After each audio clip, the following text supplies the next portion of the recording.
오늘 우리에게 주신 하나님의 말씀은 구약 성경 창세기 39장 1절부터 6절 말씀입니다. 요셉이 이끌려 애굽에 내려가매 바로의 신하 춘희대장 애굽 사람 보디발의 그를 그리로 데려간 이스라엘 사람의 손에서 요셉을 산이라.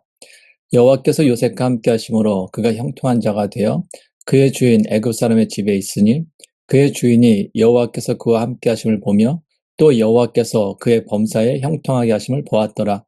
요셉이 그의 주인에게 은혜를 입어 섬김에 그가 요셉을 가정 총무로 삼고 자기의 소유를 다 그의 손에 위탁하니 그가 요셉에게 자기의 집과 그의 모든 소유물을 주관하게 한 때부터 여호와께서 요셉을 위하여 그 애굽 사람의 집에 복을 내리심으로 여호와의 복이 그의 집과 밭에 있는 모든 소유에 미친지라. 주인이 그의 소유를 다 요셉의 손에 위탁하고 자기가 먹는 음식 외에는 간섭하지 아니하였더라. 요셉은 용모가 빼어나고 아름다웠더라. 아멘. 우리 인생은 언제나 계획대로 흘러가지 않습니다. 열심히 노력해도 결과가 따라오지 않을 때가 있고 믿음으로 살려고 해도 억울한 일과 예상치 못한 어려움이 찾아올 때가 있습니다. 그럴 때 우리는 마음속으로 이런 질문을 하게 됩니다. 하나님, 정말 나와 함께 하신다면 왜 이런 일이 내게 일어나는 것입니까? 정말 하나님이 지금은 나와 함께 하시는 것일까? 요셉의 인생은 바로 그 질문에 대한 하나님의 답입니다. 요셉은 누구보다 하나님의 사랑을 받은 사람이었습니다. 그러나 그는 형제들에게 버림받고 노예로 팔리고 억울한 누명을 쓰고 감옥에 갇히는 고난의 길을 걸었습니다. 그럼에도 불구하고 놀랍게도 성경은 그의 인생의 모든 순간마다 이렇게 증언합니다. 여호와께서 요셉과 함께 하심으로 그가 형통한 자가 되었더라. 우리가 흔히 형통이라 하면 모든 일이 잘 되는 것, 성공하는 것을 떠올립니다. 하지만 요셉의 형통은 그런 형통이 아니었습니다. 요셉의 형통은 하나님의 함께 하심 자체가 형통이었습니다. 노예의 자리에서도 감옥의 자리에서도 하나님은 요셉과 함께 하셨고 그분의 임재로 인해 요셉의 삶은 빛나는 증거가 되었습니다. 오늘 우리는 요셉의 이야기를 통해 하나님의 임재가 무엇인지 그리고 고난의 순간에도 하나님이 함께 하신다는 것이 어떤 의미인지를 함께 나누고자 합니다. 혹시 지금 삶이 뜻대로 되지 않아 낙심하고 계신 분이 계십니까? 오늘 이 말씀이 여러분의 마음속에 하나님의 동행하심을 다시금 깨닫게 하는 은혜의 시간이 되시기를 간절히 바랍니다. 오늘 보면 창세기 39장은 앞선 창세기 37장에 이어 요셉의 이야기를 계속 이어가고 있습니다. 이 장은 요셉이 애굽 왕 바로의 친위대장 보디발의 집에 노예로 팔려간 사건으로부터 시작됩니다. 오늘 본문 1절 말씀입니다. 요셉이 이끌려 애굽에 내려가매 바로의 신하 친위대장 애굽 사람 보디발의 그를 그리로 데려간 이스마엘 사람의 손에서 요셉을 산이라. 요셉은 형들의 미움을 받아 이스마엘 사람들에게 팔렸고 그들의 손을 통해 애굽의 고위 관리인 보디발의 집에 노예로 들어가게 됩니다. 인간적인 관점에서 보면 요셉의 인생은 이제 완전히 밑바닥까지 떨어진 것처럼 보입니다. 가족에게 버림받았고 낯선 땅에서 자유를 잃은 채 노예로 살아가야 했습니다. 그러나 놀랍게도 하나님은 그 절망의 자리에서도 요셉과 함께 하셨습니다. 그분은 요셉의 삶의 무대가 바뀌어도 결코 떠나지 않으셨고 가장 낮은 자리에서조차 하나님의 뜻과 계획을 이루어가고 계셨습니다. 오늘 보면 2절, 3절 말씀입니다. 여호와께서 요셉과 함께 하심으로 그가 형통한 자가 되어 그의 주인 애굽 사람의 집에 있으니 그의 주인이 여호와께서 그와 함께 하심을 보며 또 여호와께서 그의 범사에 형통해 하심을 보았더라. 아멘. 2절에서는 여호와께서 요셉과 함께 하셨다라고 선언하고 3절에서는 보디발조차 그 사실을 보았다라고 기록합니다. 여기서 보다라는 단어의 히브리어 원형은 라로 단순히 육안으로 본다라는 의미를 넘어서 깨닫다, 인식하다, 알아차리다라는 의미를 내포하고 있습니다. 즉 보디발은 요셉의 삶에서 한두 번의 우연한 일을 보고 평가한 것이 아니라 반복되는 일상 속에서 하나님께서 요셉과 함께 하신다는 그 사실을 점점 깨달은 것입니다. 그는 요셉의 일하는 태도, 말과 행동, 그리고 그를 통해 일어나는 모든 일들 속에서 하나님이 함께 하신다는 임재 흔적을 보았던 것입니다. 이 말씀은 우리에게 매우 중요한 메시지를 줍니다. 하나님의 임재는 숨겨질 수 없다는 것입니다. 하나님이 함께 하시는 사람의 삶 속에는 세상 사람들도 알아볼 수 있는 빛이 있습니다. 예수님께서도 이렇게 말씀하셨습니다. 마태복음 5장 14절 말씀입니다. 너희는 세상의 빛이라 산 위에 있는 동네가 숨겨지지 못할 것이요. 아멘. 하나님이 함께 하시는 사람은 어두운 세상 속에서도 그분의 빛을 반사하며 살아갑니다. 요셉의 형통은 하나님의 임재가 드러나는 삶, 즉 세상 속에서 하나님을 보게 하는 삶이었습니다. 그 결과 보디발은 요셉을 더 이상 단순한 노예로 보지 않았습니다. 그는 요셉을 집안의 모든 일을 맡길 수 있는 신뢰할 만한 사람, 즉 가정 총무로 세웠습니다. 이어지는 4절과 6절을 보면 단순히 집안의 일부를 맡긴 것이 아니라 모든 소유를 요셉의 손에 위탁했다라고 기록되어 있습니다. 그만큼 보디발은 요셉을 절대적으로 신뢰하게 된 것입니다. 오늘 본문 4절부터 6절 말씀입니다. 요셉이 그의 주인에게 은혜를 입어 섬김에 그가 요셉을 가정 총무로 삼고 자기의 소유를 다 그의 손에 위탁하니 그가 요셉에게 자기의 집과 그의 모든 소유물을 주관하게 한 때부터 여호와께서 요셉을 위하여 그 애굽 사람의 집에 복을 내리심으로 여호와의 복이 그의 집과 밭에 있는 모든 소유에 미친지라. 주인이 그의 소유를 다 요셉의 손에 위탁하고 자기가 먹는 음식 외에는 간섭하지 아니하였더라. 요셉은 용모가 빼어나고 아름다웠더라. 아멘. 요셉이 가정총무로 세워진 이후 하나님께서는 요셉을 통하여 보디발의 집에 복을 내리셨습니다. 성경은 여호와의 복이 그의 집과 밭에 있는 모든 소유에 미쳤다라고 증언합니다. 이것은 매우 중요한 영적 원리를 보여줍니다. 하나님이 함께 하시는 사람, 그 한 사람을 인해 그가 속한 공동체 전체가 복을 받는다는 것입니다. 요셉 한 사람 때문에 보디발의 집이 형통하게 된 것처럼 오늘날에도 하나님이 함께 하시는 한 신실한 성도로 인해 가정과 직장, 공동체가 복을 받게 됩니다. 요셉은 보디발의 집에서 가정 총무로서의 책임을 성실히 감당하며 날마다 하나님의 은혜와 형통을 누리고 있었습니다. 모든 것이 안정되어 보였고 이제 요셉의 인생에 더 이상의 고난은 없을 것처럼 보였습니다. 그러나 바로 그때 뜻하지 않은 또 하나의 큰 시련이 찾아옵니다. 그것은 다름 아닌 보디발의 아내의 유혹이었습니다. 6절 하반절에서 증언하듯이 요셉은 용모가 빼어나고 아름다웠습니다. 오늘날로 표현하면 요셉은 아주 잘생긴 청년, 말하자면 꽃미남이었습니다. 그런 요셉의 아름다운 외모와 진실된 태도는 보디발의 아내의 마음을 사로잡았습니다. 그녀는 처음에는 눈짓으로 유혹하다가 나중에는 노골적으로 동침하기를 청할 정도로 그 유혹이 점점 대담해졌습니다. 오늘 본문은 자신을 유혹하는 주인의 아내를 대하는 요셉의 반응에 대하여 이렇게 기록하고 있습니다. 오늘 본문 7절, 8절 상반절 말씀입니다. 그 후에 그의 주인의 아내가 요셉에게 눈짓하다가 동침하기를 청하니 요셉이 거절하며 요셉은 보디발의 아내의 유혹을 단호히 거절했습니다. 여기서 거절하다라는 말의 히브리어 원형은 마엔입니다. 이 단어에는 단순히 거절했다라는 의미를 넘어 단호히, 완강하게, 반복되는 유혹에도 흔들림 없이 거부했다라는 뜻을 가지고 있습니다. 즉, 요셉의 거절은 순간적인 감정이 아니라 분명한 신앙적 기준과 결단에 근거한 선택이었습니다. 잠언 1장 10절에서 솔로몬은 이렇게 말합니다. 내 아들아, 악한 자가 너를 꿰을지라도 따르지 말라. 아멘. 요셉의 거절은 바로 이 말씀의 실제적인 적용이었습니다. 그는 죄의 유혹 앞에서도 하나님을 향한 경외심과 신앙의 원칙으로 자신을 지켜냈던 것입니다. 계속해서 오늘 본문은 요셉이 주인의 아내의 유혹을 거절한 그 이유를 다음같이 분명히 밝히고 있습니다. 오늘 본문 9절 말씀입니다. 이 집에는 나보다 큰 이가 없으며 주인이 아무것도 내게 금하지 아니하였어도 금한 것은 당신뿐이니 당신은 그의 아내임이라. 그런즉 내가 어찌 이 큰 악을 행하여 하나님께 죄를 지으리까? 요셉이 주인의 아내의 유혹을 거절한 이유는 두 가지였습니다. 첫째, 그는 인간적 신의를 지켰습니다. 요셉은 자신을 유혹하던 주인의 아내에게 이렇게 분명히 말했습니다. 주인이 내게 모든 것을 맡겼으나 금한 것은 당신뿐입니다.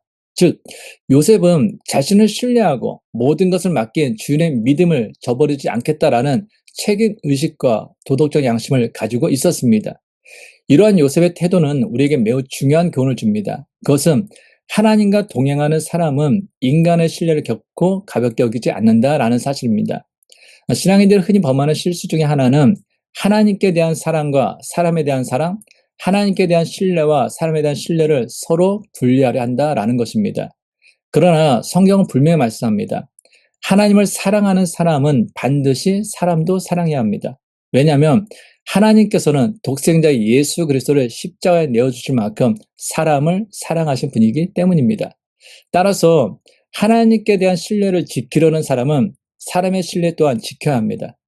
보이는 사람의 신뢰조차 지키지 못하는 사람이 보이지 않는 하나님의 신뢰를 지킨다라고 말하는 것은 단순한 립서비스, 곧 말뿐인 신앙에 불과하기 때문입니다. 둘째, 그는 이것이 단순히 도덕적 잘못이 아니라 하나님께 죄를 짓는 일임을 분명히 인식했습니다. 요셉은 말합니다. 내가 어찌 이 큰 악을 행하여 하나님께 죄를 지으리까? 이 말씀 속에서 우리는 요셉이 죄의 본질을 하나님과의 관계를 깨뜨린 것으로 보았다라는 사실을 알 수 있습니다. 요셉에게 유혹은 단순한 인간적인 사건이 아니라 하나님과의 동행을 위협하는 영적 전쟁이었습니다. 이러한 요셉의 태도는 시편 기자의 고백과도 일맥상통합니다. 시편 119편 11절 말씀입니다. 내가 주께 범죄하지 아니하려 하여 주의 말씀을 내 마음에 두었나이다. 아멘. 그리고 예수님께서도 마귀의 시험을 받으실 때 하나님의 말씀으로 단호히 물리치셨습니다. 마태복음 4장 10절 말씀입니다. 이에 예수께서 말씀하시되 사탄아 물러가라 기록되었으되 주 너희 하나님께 경배하고 다만 그를 섬기라 하였느니라. 아멘. 이처럼 요셉은 하나님과의 관계를 지키기 위해 신앙의 경계선을 분명히 세웠습니다. 그의 거절은 단순히 도덕적 절제나 자제의 문제가 아니라 하나님과 동행을 지키기 위한 믿음의 싸움이었습니다. 그러나 이미 정욕의 노예가 되어버린 보디발의 아내에게는 요셉의 말이 들리지 않았습니다. 그녀의 유혹은 점점 더 적극적이고 집요하게 변해갔습니다. 하지만 요셉은 흔들리지 않았습니다. 심지어 그는 주인의 아내와 함께 있지 않으려 했습니다. 오늘 본 10절 말씀입니다. 여인이 날마다 요셉에게 청하였으나 요셉이 듣지 아니하여 동침하지 아니할 뿐더러 함께 있지도 아니하니라. 요셉은 주인이 금한 것을 범할 수 없고 하나님께 죄를 지을 수 없다라는 그 단호한 결단으로 매일 반복되는 유혹을 철저히 뿌리쳤습니다. 그는 죄의 자리를 피했고 죄가 시작될 수 있는 환경 자체를 만들지 않았습니다. 이것이 바로 믿음의 사람의 지혜입니다. 이 장면에서 우리는 요셉과 정반대의 길을 걸은 사람들, 곧 에덴 동산의 아담과 하와를 떠올리게 됩니다. 하나님께서는 그들에게 에덴의 모든 것을 허락하셨지만 단 하나, 선악을 알게 하는 나무의 열매는 먹지 말라라고 명령하셨습니다. 그러나 하와는 하나님의 금하신 경계선 곁에 머물렀고 그곳에서 사탄의 유혹을 받았습니다.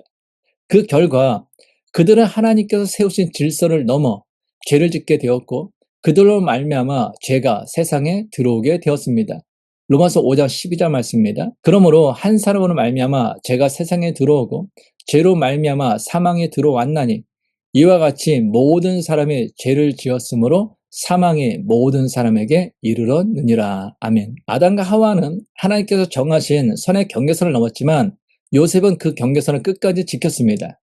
그는 하나님 앞에서 죄를 짓지 않겠다라는 신앙의 결단으로 매일같이 반복되는 유혹 속에서도 자신을 지켜냈습니다. 결국 죄의 유혹 앞에서 승리할 수 있느냐, 넘어지냐는 우리 안에 어떤 의지와 인식이 자리 잡고 있느냐에 달려 있습니다. 요셉은 죄를 짓지 않겠다라는 강한 의지와 하나님께서 지금 나와 함께 하신다는 그 영적 인식 속에 살았습니다. 그래서 그는 이렇게 생각했습니다. 하나님께서 지금 나와 함께 계시는데 어찌 내가 그분 앞에서 죄를 범할 수 있겠는가? 이것이 바로 하나님과 동행하는 사람의 영적 경계선입니다.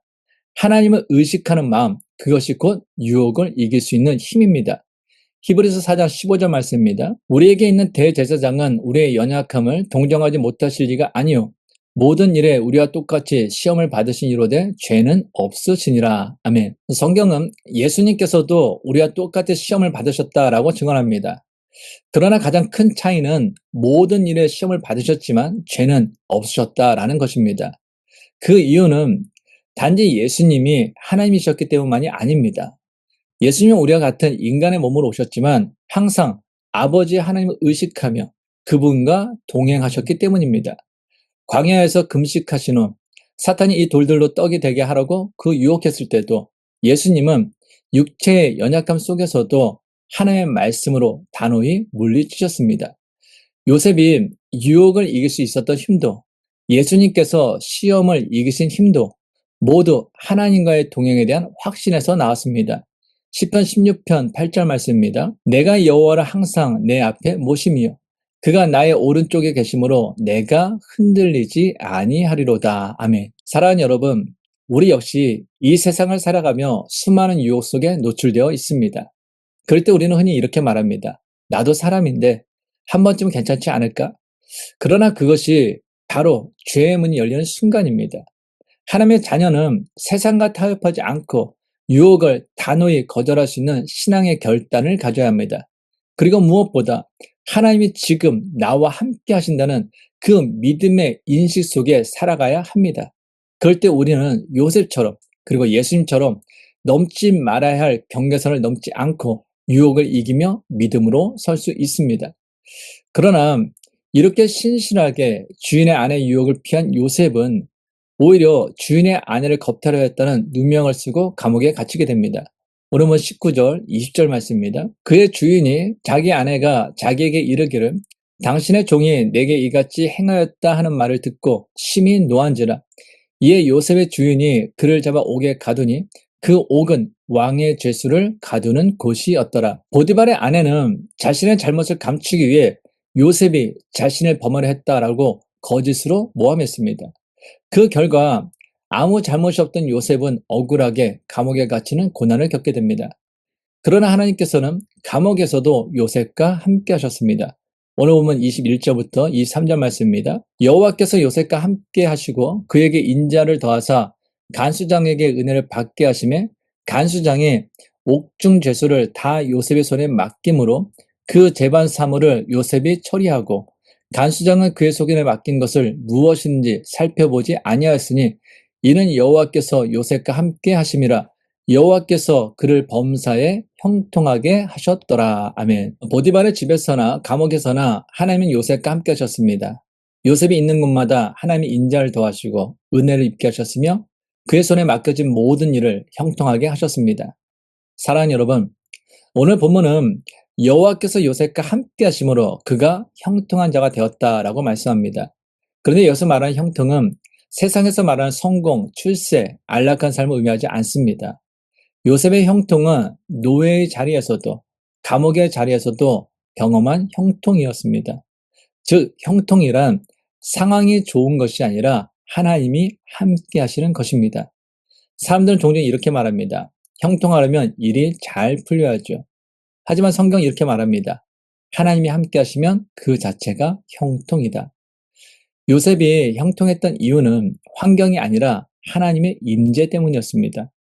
하나님께서 함께 하셨기에 노예의 자리도 복된 자리가 되었고 감옥의 자리도 은혜의 자리로 바뀌었습니다. 요셉은 그 자리에서도 여전히 하나님의 꿈을 향해 준비되어 가고 있었습니다. 시편 기자는 형통의 비밀을 이렇게 노래합니다.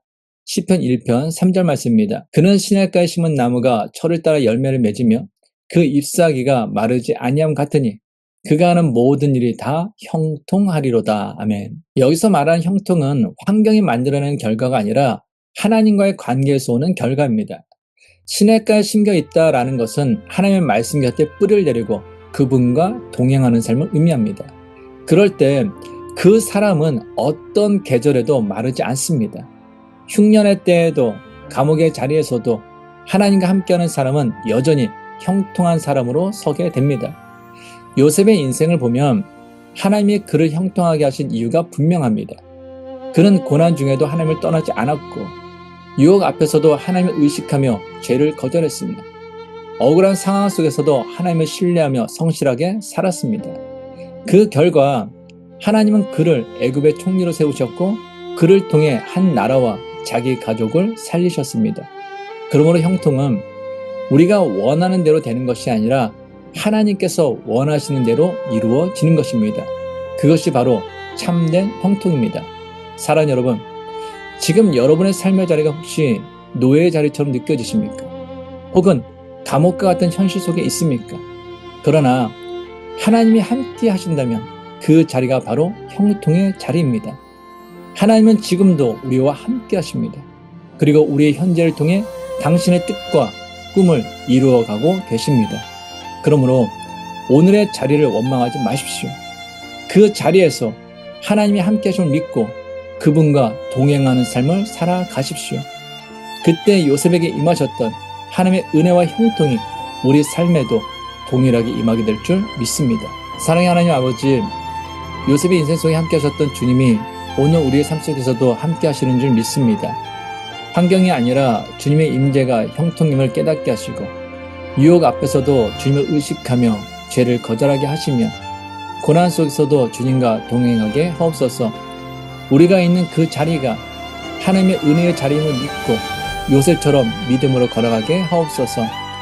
이제는 고난 속에서 우리와 함께 하셔서 형통의 길로 인도하시는 우리 주 예수 그리스도의 은혜와 요셉의 인생 가운데 늘 임재하시며 지금도 우리의 삶 속에서 당신의 뜻을 이루어가시는 하나님 아버지의 사랑과 광야와 감옥의 자리에서도 함께 하시며 우리를 일으키시고 세임을 주시는 성령님의 교통하심이 오늘도 하나님이 함께 하심이 형통임을 믿고 하나님과 동행하기를 소망하는 모든 하나님의 사람들과 그 가정과 자녀들과 일터 위에 지금부터 영원토록 함께 하시기를 간절히 축원하옵나이다. 아멘.